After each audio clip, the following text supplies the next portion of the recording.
Hey everyone, this is Cameron from Renegade Animation on renegadepopculture.com. If you like what we do, please give us a like, a follow, and a rating on Apple Podcasts or wherever you listen to podcasts. We are everywhere. That way, we can keep doing what we love, and that's talking about animation. And now, on with the show. What's going on, guys? Welcome to another episode of Renegade Animation on the Renegade Pop Culture Podcast Network. My name is Mike. I'll be your host for this evening. Joining me, as always, is the animation guru himself, Cameron. Howdy, howdy. And today, we got a pretty fun episode. We've got reviews for Cars on the Road and the Netflix mulligan of Bee and Puppycat. But first, over the weekend, Disney had their D23 presentations, and I'll start off by saying this. How crazy is it that next year is the company's centennial? That is pretty wild. Very impressive, especially at multiple different points where they could have easily just gone belly up. Think about an alternate history where Disney was purchased and dismantled back in the 70s. You mean like what Disney is doing right now with Fox and other companies and other giant mega corporations are doing? Basically, yeah. Yeah, that would have been weird. No, it's interesting. It's like I can't imagine a world without Disney, but it's also we're in a world where Disney owns like a third of the entertainment industry, and that's not a good thing. So D23 is like an experience and a journey for the fans and lovers of Disney.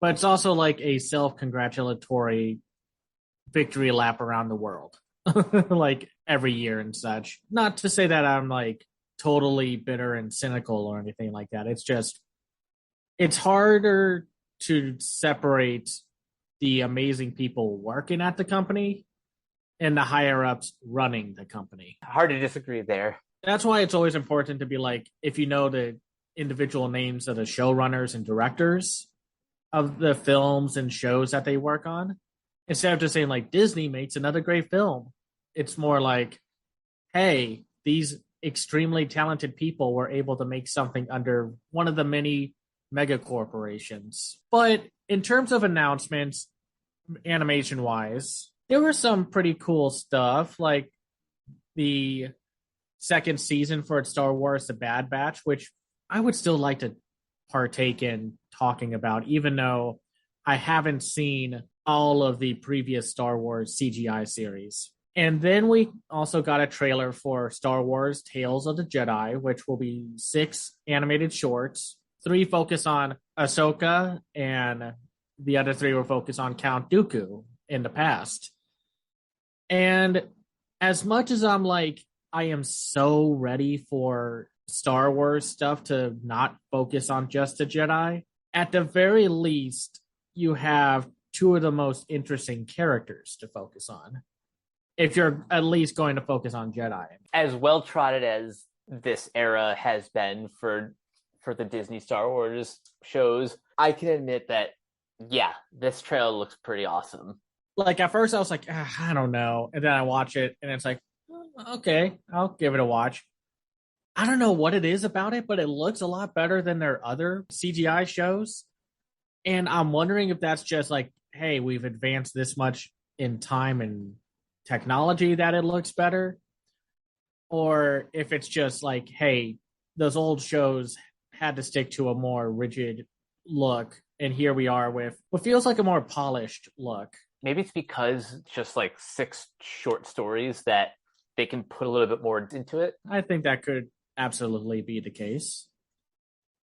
Now with Pixar and Disney, we got the official announcement that there is going to be an Inside Out 2, which on one hand, I get it. There's a lot to partake in with the concept of following our main character, Riley, who is now a teenager, with hope and a bunch of new emotions. And I could see that, and I'm definitely rooting for the new director since Pete Docter is not returning. Kelsey Mann, Mark Nielsen, and Meg LaFoe are in charge of the project.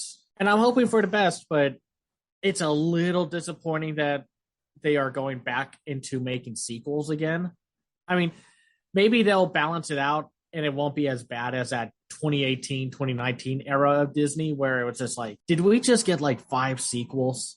It did seem a bit much to get like for like 2 years. Cars 3, Incredibles 2, Toy Story 4. Ralph Breaks the Internet, Frozen 2. If we're counting Disney and Disney Animation and Pixar, then yeah, that is a bit much. But with this sequel, I'm cautiously optimistic. I trust that this one is being made because either they have a story to tell or they just want to play around with the world building. A lot of the best scenes from Inside Out were inside Riley's head. Yeah, we'll just have to see. There's just not a whole lot else to talk about.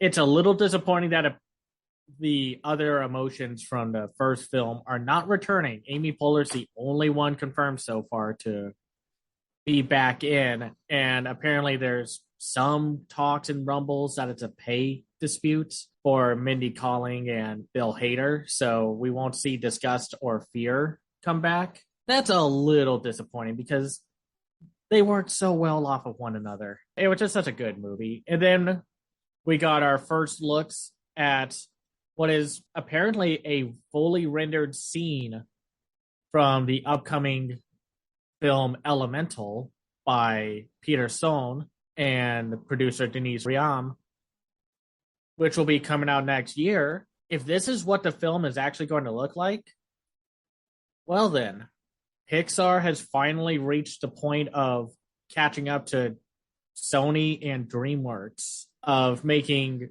something that looks unlike what they've done previously. And that's saying something since Pixar and Disney used to be the big innovators.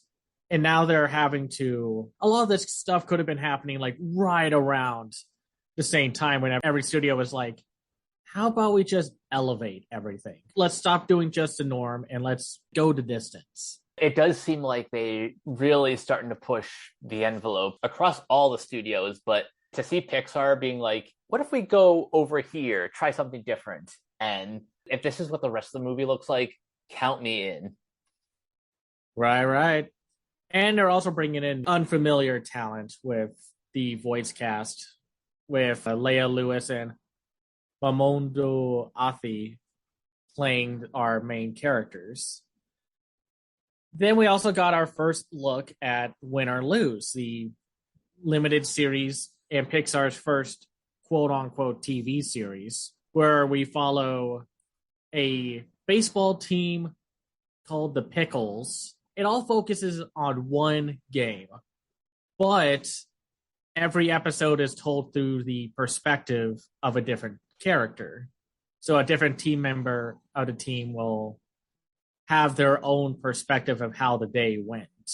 And that's very cool. I'm curious to see how this works out for Pixar, since this will be their very first TV show to work on. They had no involvement in Monsters at Work, did they? No. That was the Disney's TV animation group, which I'm sure some form of that was also working on the Cars on the Road stuff. That makes sense.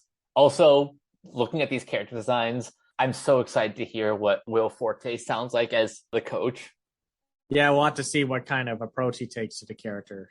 And then we also got the other Pixar film in production coming out in 2024 alongside Inside Out 2. Elio, the story of an 11-year-old dreamer. Well, Elio. He's mistaken for a intergalactic ambassador for Earth. No pressure to Elio. And it looks charming. I mean, it's concept art. We'll have to see if they're going from Elemental to this.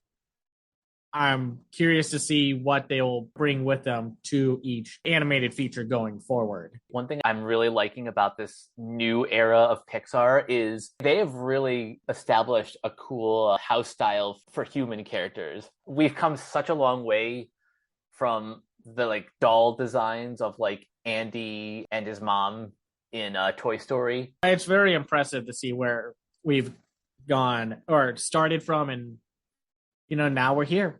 And you can also tell that a lot of people who watched anime have worked on some of these designs and such. It's you saw it in Luca and in Turning Red. So that's all really the higher ups at Disney needs to let Pixar do. It's just keep being creative. And then we also got what they're essentially like the film to celebrate 100 years of Disney with Wish, which will have Oscar winner Ariana DeBose from West Side Story and Alan Tudyk and Chris Buck and Fawn Virasuthorn will be directing with Jennifer Lee co-writing and Peter Del Vaco and Juan Pablo Reyes are producing.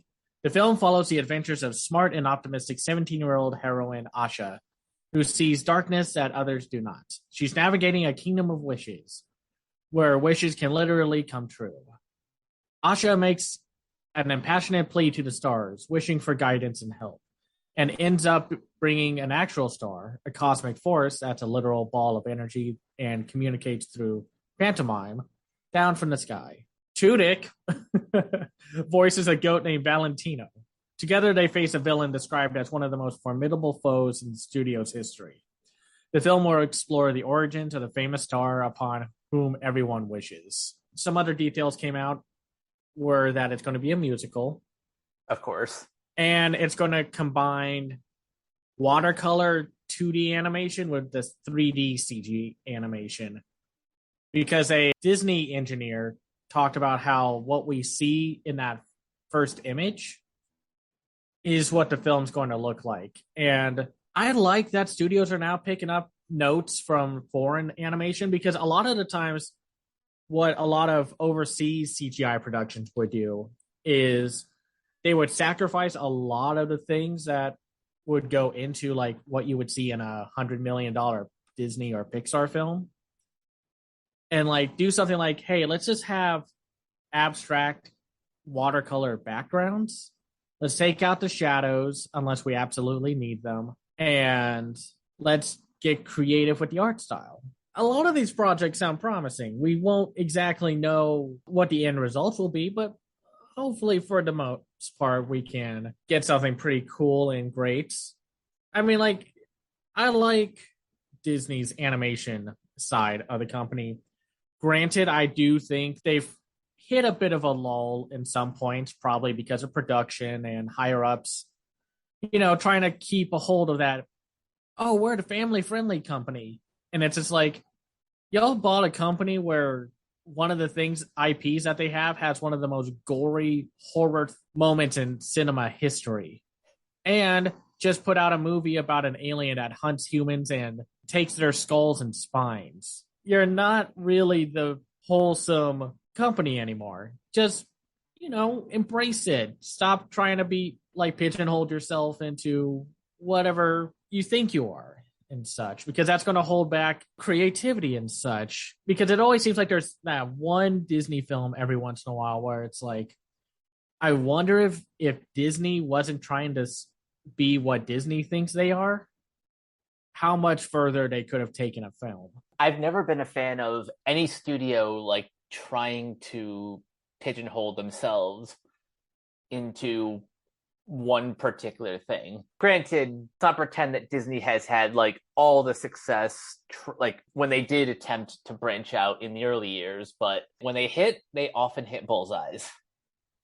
Yeah, for the most part, that is the case. But that just means that the higher ups need to let the creative individuals, the ones that actually make the stuff for the higher ups to roll around and, you know, the mad stacks of cash. Just let them go the distance, go further, which pretty much dovetails off onto our first topic, Cars on the Road, which is the new little miniseries based off of the profitable but very polarizing Pixar franchise. Yep. And this apparently takes place months after Cars 3, where Lightning McQueen and Mater go on a pretty much a cross-country road trip on their way to the wedding of Mater's sister, who apparently is like this wealthy socialite. And it's like, I remember when this was announced, maybe 2 years ago now? Something like that. It was just like, oh my gosh, the last film y'all made with Cars underperformed. People do not want to see it. So they took that overall reception and mindset with series writers Steve Purcell and Mark Sondheimer and just said, let's just have fun a little with it. Because let's face it, they are never going to fully explain how the Cars universe works. You can overthink it. It's fun for all the online social media clout chasing and such. So they're just kind of reveling in it a little, especially with the fact that the first episode focuses on them showing off to the viewers that there were car dinosaurs. It's one of the silliest things, but I'm at the point now where I'm like, okay, fine, there's dinosaurs. It's a lot of fun. I love that they took like a different animation style with the dinosaur sequences. They did like a faux stop motion look to it. They lowered the frame rates and they almost captured that Ray Harryhausen's like Aardman like feel and movement to the characters. I wish this was the not the only one to experiment with the animation style for Cars, but it's still a nice look to it all and such. I liked them all, like the scary hotel sequence where Lightning gets chased around by the ghosts and essentially a shining version of the Cars universe. That definitely made me smile. Yeah, and it just plays around with the fact that, like, yes, cars die. No, we're not going to explain it. We're just having fun here. And there were also some very fun additions to the franchise with Ivy, voiced by Quinta Brunson, who makes the amazing Abbott Elementary. But y'all should watch that show. It's great. And granted, I get a little pedantic about how this takes place after Cars 3 because it's like, doesn't Lightning have that blue tint to him? And it's like, of course, nobody cares about the blue tint to him at the end of the movie. They want to see him as red and such. It was just me being like nitpicky about the continuity and what have you. Continuity, schmontinuity. Yeah, they don't care about that. It's like complaining about continuity in SpongeBob. Nobody cares. I liked some of these episodes. Like Salt Fever was a lot of fun where they encounter a bunch of speed demons. When they meet Ivy, she's a delightful character. I love the monster truck movements that they use with her and how they actually carry her through other stories. And then I didn't know I needed a musical about trucks. That musical sequence was delightful. Yeah, really well done too. And I love that like Lightning misses out on the whole thing. And it's just like, I don't know why I went in there. I didn't buy anything. Which most relatable thing a Cars movie has ever said. Yeah. And I also love the B movie where they stumble upon a movie set for Brake Light Pictures, which is a parody version of Searchlight Pictures. And how they go through all of the production woes and last minute changes that is so full of Hollywood productions. Yep. And when we get to episode 9, Getting Hitched, I kind of saw the twist coming, like with who Mater's sister and just like what his family was like. He's looks like the country bumpkin, while the rest of his family is very much rich and wealthy. But Mater's sister is very much country at heart. Yeah. I mean, like, what did you think about the approach that they took with these stories? I just kind of took these as fun little side quests with the only two characters that people really care about in this universe. Although I think what's kind of funny about the last episode is how Cruz is just like, she's just like prepared for everything. She's not just like a race coach. She's can officiate the wedding. She's a therapist. She's a teacher. She's also a referee. She's just like ready for everything. Right. It's a lot of fun. And the voice cast is pretty good. Owen Wilson and Larry the Cable Guy come back as Lightning McQueen and Mater, which is very impressive. I mean, granted, it's Disney Plus, but I wondered if this was a TV show if Larry was the only one who was going to return, if that was the case. They do also bring back like Bonnie Hunt, Jennifer Lewis, Cheech Marin, Tony Shalhoub, Lloyd Sher, and Guido Coroni for the 2 or 3 lines that they each have. Oh, yeah. And then Cristela Alonso comes back as Cruz. The rest of the voice cast is good too. They have like Zeno Robinson, who's the writer on the Bee movie episode. I love his like frustration with dealing with lightning. It's like, so what's my line? It's don't look at me. No, I'm serious. What's the line? Your line is don't look at me. And he just gets way more annoyed with him as time goes on. And then we also have like Dave Fennoy, Tanya Gunati, Ruth Liviere, Steve Purcell, Tox Alagundoye, Scott Minville pops up here and there, Robin Atkins Downs. Like they got a lot of people. It's also the first time that they kind of combined cars and planes, like with that circus episode. Oh, yeah. It was very interesting how they let that happen. I will say 2 of my favorite jokes that I pretty much like laughed loudly at. It was in the Showtime episode where they had a literal clown car. That was funny.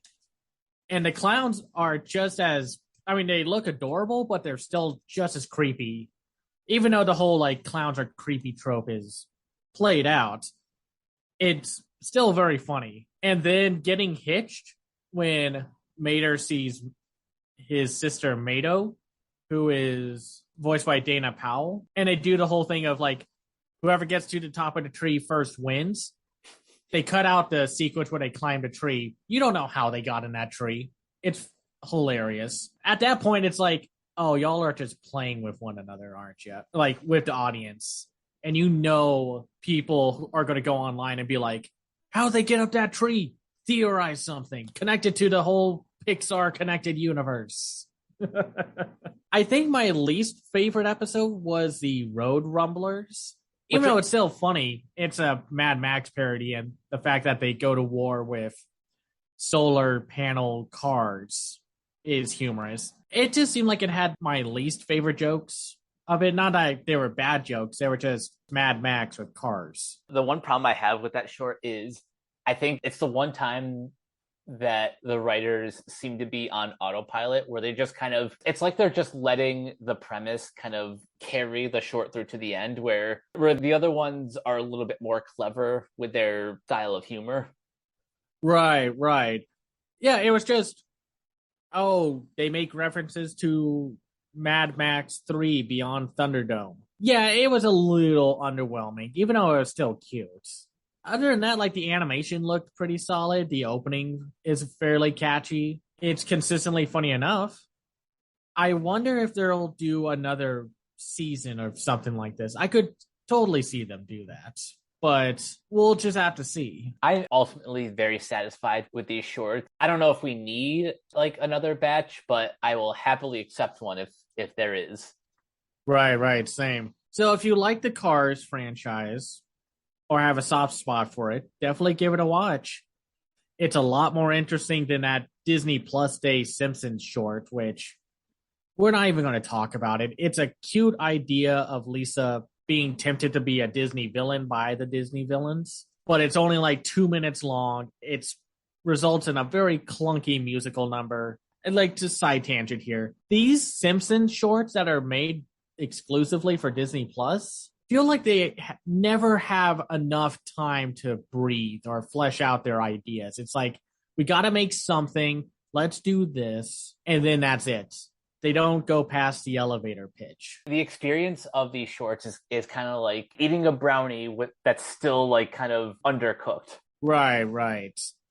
It's a shame. I like that one that played, I think, in front of Onward, the Playdate one with Maggie. I think that might actually be the best one. After that, the others have just been middling with their premises of like combining Simpsons with Star Wars or Simpsons with Disney and what have you. The only part I laughed at was the Loki cameo from Tom Hiddleston, just because it's like, it was a very obvious joke of like, the only thing that can stop Loki are the accountants and money managers at Disney Studios. But otherwise, definitely give Cars on the Road a watch. Now let's finally, and I do mean finally, what seems like a decade-long wait for the actual second season, but also hard or soft reboot of the online short hits Bee and Puppycat. Bee and Puppycat started off as pretty much these series of shorts on Frederator Studios that were funded by Kickstarter. And back then, and it's really amazing to kind of think about how far this goes now since we're in 2022. Frederator Studios' YouTube channel, their main goal in mind was let's make TV quality animation, but without having to deal with, the nonsense that we all have to deal with TV executives and what have you. And unfortunately, that didn't really pan out, and that's why they had to do a bunch of different deals, like the Bravest Warriors, or whatever the Pendleton Ward series was called, had to move to be an exclusive on Verve, and that was the only way to see them early before they hit YouTube. And the second season of Bee and Puppycat got bought up by Netflix. And then here comes a little bit of confusion here. The shorts that were created and written by Natasha Allegri, who worked on Adventure Time, the first season is full of the shorts that you see online. Then the second season, it says all new stories continuing from the first batch of shorts, or, season one. What the Netflix series did was basically pull an Evil Dead 2 and an El Mariachi to Desperado kind of situation, where it's a sequel, but it's also a soft reboot of the first storyline. And the first 3 episodes of the 16 episodes are a retelling of the first season because they've been reanimated.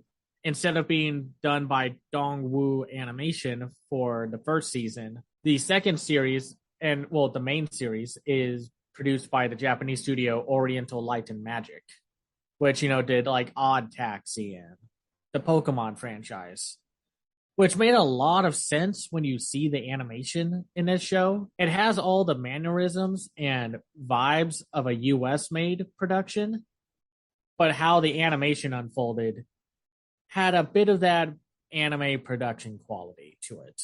Oh, yeah. We were talking off air. You compared like a Science Sorrow joint. I can definitely see that. Yeah, I honestly like this more than their current show, Yuri Deco. But that's neither here or there. So Bee and Puppycat is about a young woman named Bee who works at a cat cafe.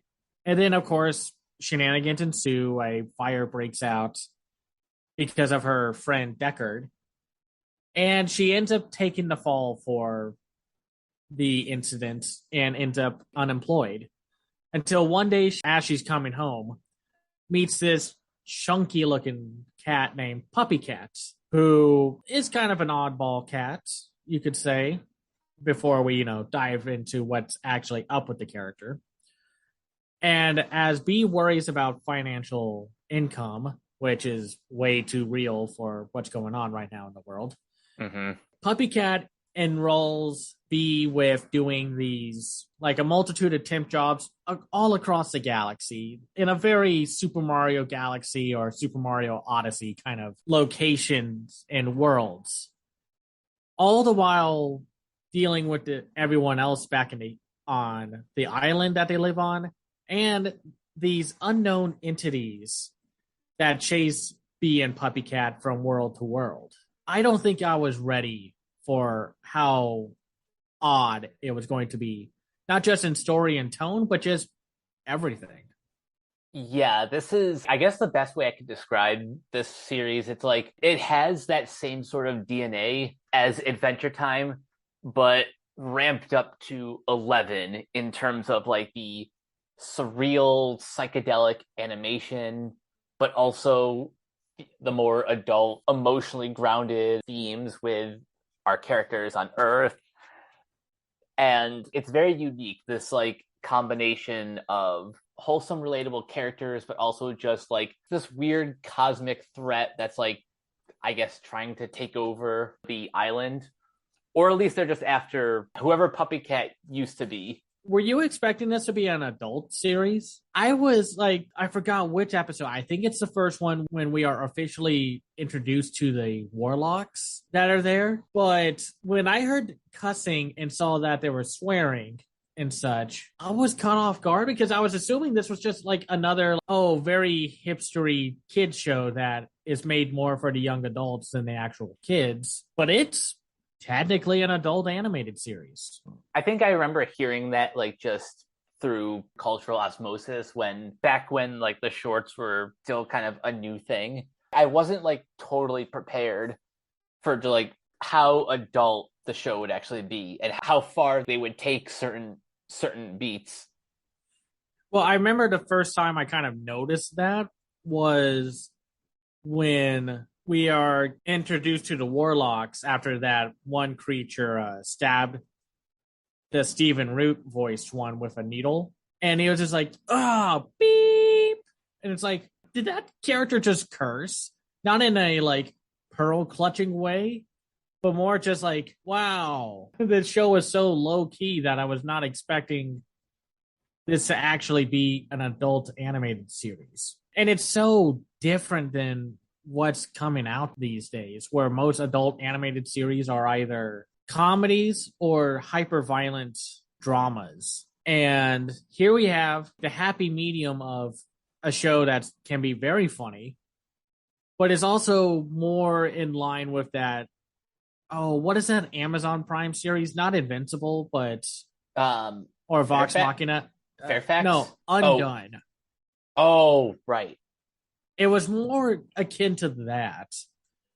And another thing that's very noteworthy about this series is how calm and quiet it all is. Even during the most action-packed moments or revealing story beats, the music stays on the same level at all times.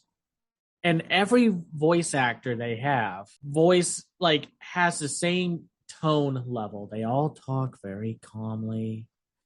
And even when they yell, it's like, that must have been a pain to get through in some regards, because I don't know, it just seemed like that's a very distinct decision on Natasha's and the voice director's part of how calm it is. It's like a cup of tea on a cold winter's day, kind of calm and lo-fi and such. I honestly commend them for like really sticking to that one tone. It never feels one note. It still resonates like with their like emotional arcs. They never go above a certain decibel. Very impressive for this cast. And speaking of the voice cast, this one's very interesting. They have some like big names, but most of them are like either professional voice actors or a couple YouTubers. And one Vocaloid program. Oh, yeah. Oliver. Yeah, who does the voice for Puppycat. So I'm just going to quickly go through and list a lot of the actors here. We have Alan Rachel as Bee. We have the Timpbot, which goes by so many different voice actors. Diana Garnett, Suzanne Berthow, Maylee Flanagan, Allison Cowles, Natasha Allegri for Two Clown Noses, Amelia Sheldon, and Terry Hawks. Then we have Kent Osborne as Deckard. Cass is voiced by Ashley Birch. Cardamom is voiced by Alexander James Rodriguez.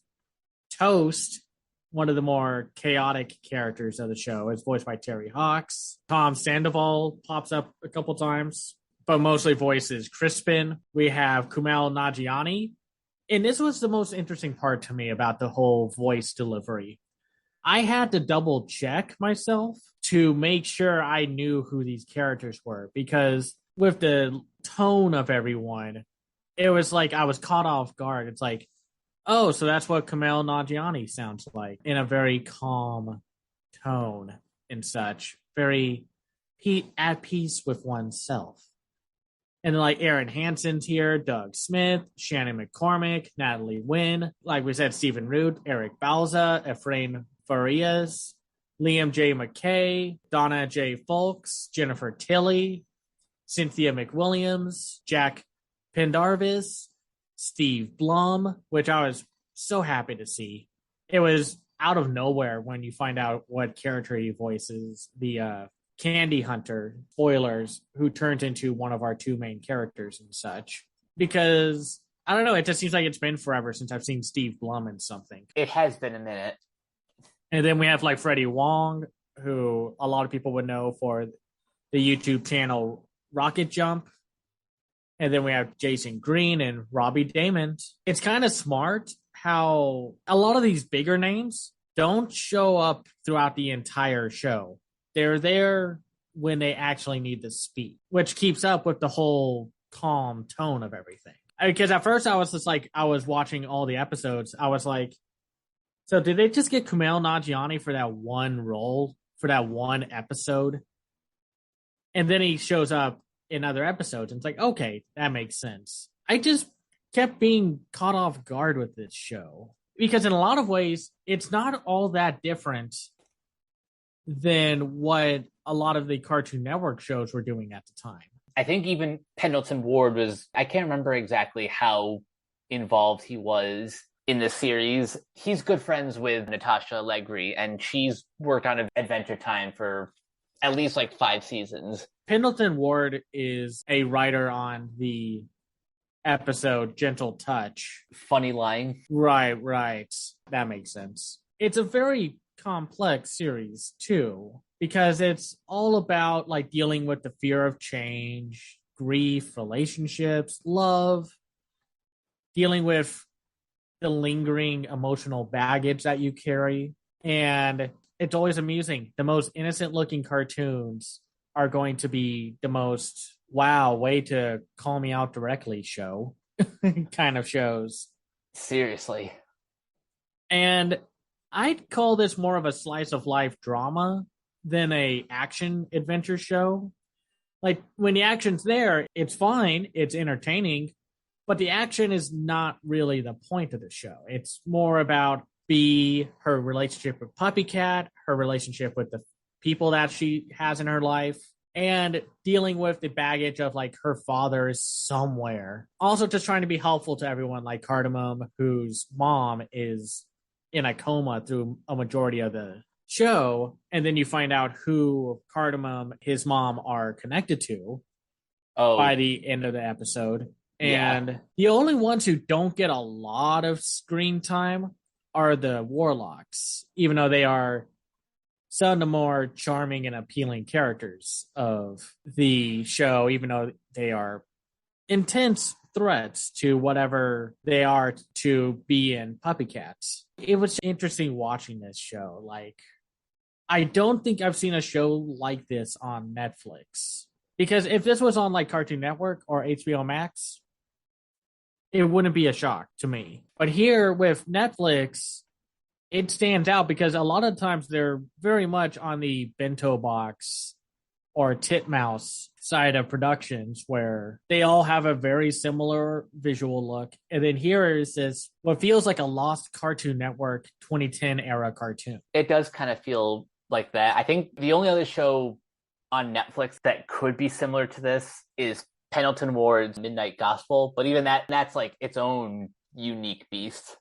Well, that felt like a Adult Swim show that somehow gone on to Netflix. It's just very cool. The animation's quite nice. Like I said, Oriental Light and Magic, or OLM, handled the entire reboot and second season, and it looks good. It has its anime influences here and there, but it also has American touches here and there. It's this very distinct feel to it, which is something you need for animation right now. And the soft, very lo-fi color palettes, just like the purples, pinks, all different variations of those two colors.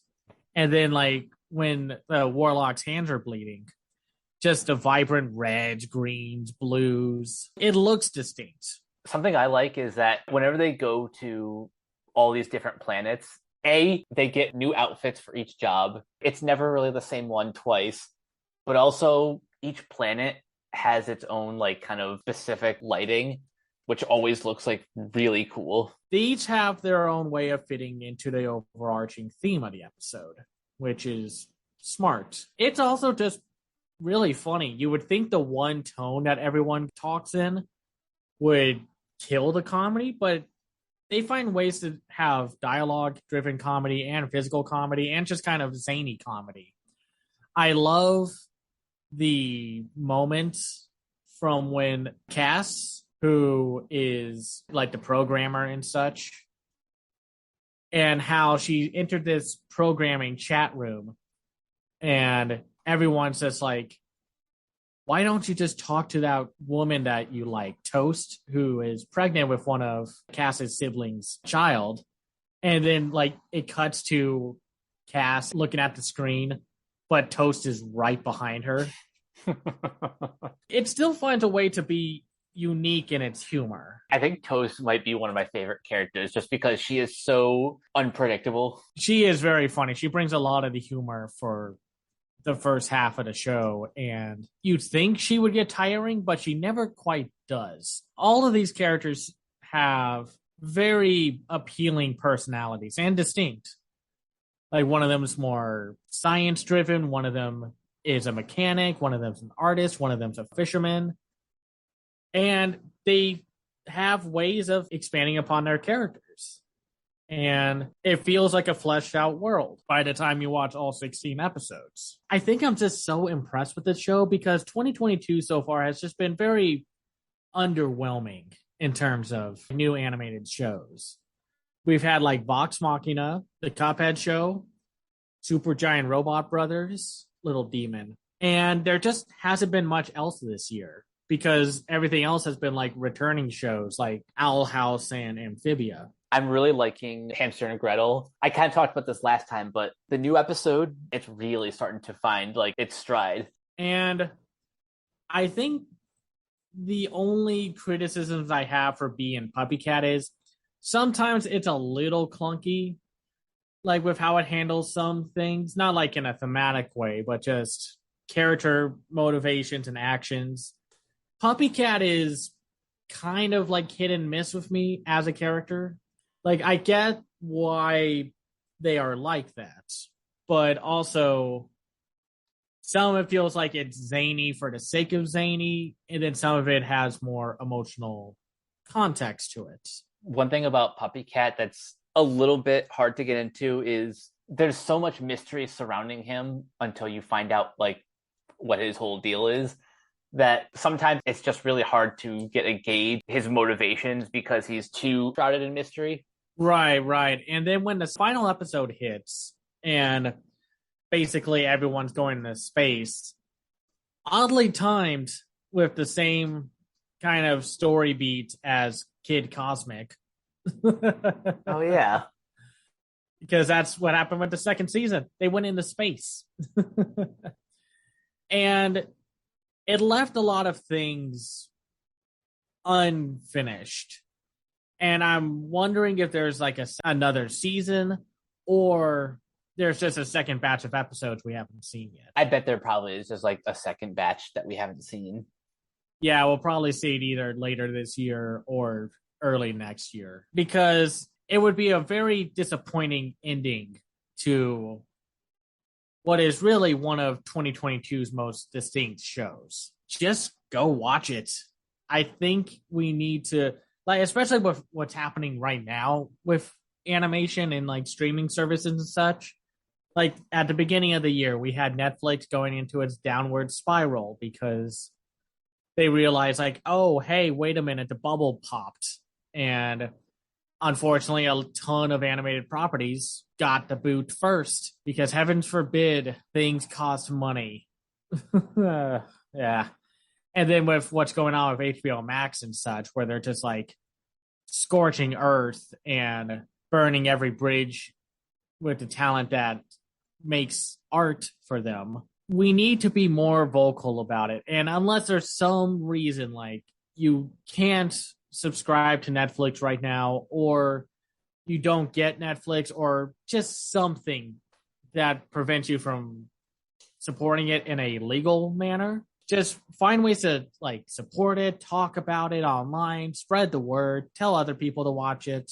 Supporting this show will ultimately inspire more independent artists and other more interesting works in the medium. Now is probably like the best time creatively. People who want to get their stories off the ground, like a show like Bee and Puppycat succeeding can only be a positive.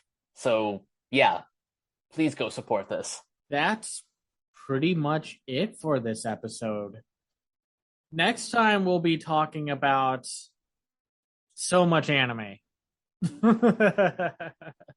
We'll be talking about Cyberpunk Edge Runners, Drifting Home, and the newly released G Kids film, Goodbye Don Glees. As for recommendations, I don't quite have that much that could actually connect with everything, but essentially Hulu and G Kids have made a deal to put a lot of the films that G Kids distributes onto Hulu, which I'm assuming that's because of the whole HBO Max situation. And they have films like White Snake on there and Ernest and Celestine.